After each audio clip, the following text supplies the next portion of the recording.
have always seen what they want to see in those splendid red rock canyons and spires of eastern Utah. The ancient Anasazi saw a homeland carved by the hands of divine artisans, while Captain John McComb, exploring the area in 1859 for the U.S. Army Corps of Topographical Engineers, reported back that, perhaps no portion of the Earth's surface is more irredeemably sterile, more hopelessly lost to human habitation. For the writer Edward Abbey, the red dust and the burnt cliffs and the lonely sky, all that which lies beyond the end of the roads, was, simply, the most beautiful place on earth. Charlie Steen saw money, government greenbacks, and a lot of them, buried in radioactive deposits somewhere under the layer of chocolate-colored Wingate sandstone that is the fossilized remains of Jurassic-age desert dunes. The lanky Texas geologist, who had spent his early years prospecting for oil in South America, just knew that uranium was hidden where nobody was looking, deep in the same kind of anticlinal or arch-like formations that yielded oil.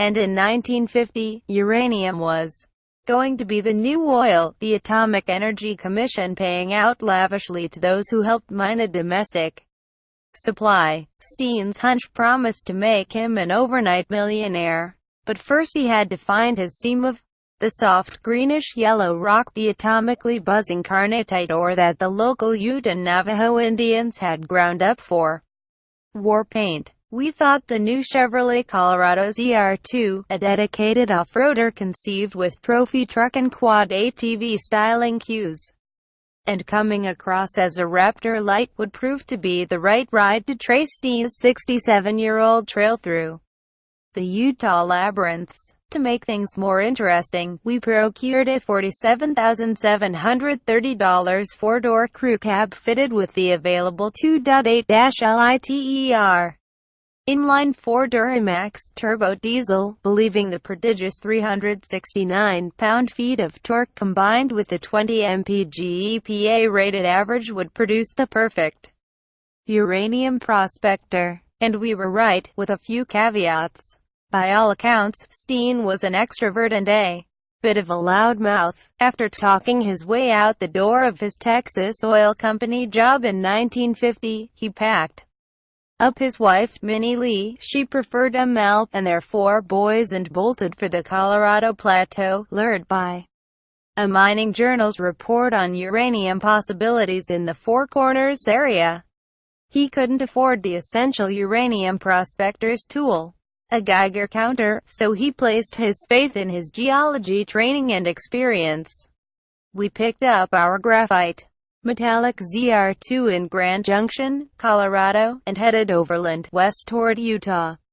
Besides its lockable front and rear differentials, the zr2's headline upgrade is its exotic blue and gold Multimatic aluminum-bodied remote reservoir shocks.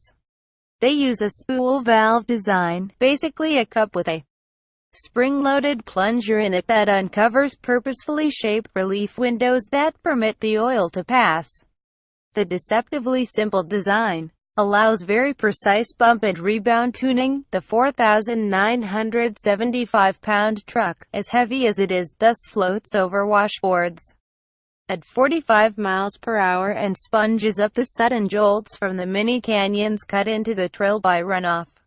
You can cover territory at speeds that would have stunned Steen as he rattled along in his dusty, dilapidated, third-hand Jeep, prowling the tablelands and slot canyons for geologic formations that spoke to him. There was little money that first season of prospecting, so Steen set up the family in a rent-free squatter camp consisting of a small travel trailer and an 8-by-16-foot shack. Likewise, we noticed that the zr2's interior has rather shallow door pockets and no great places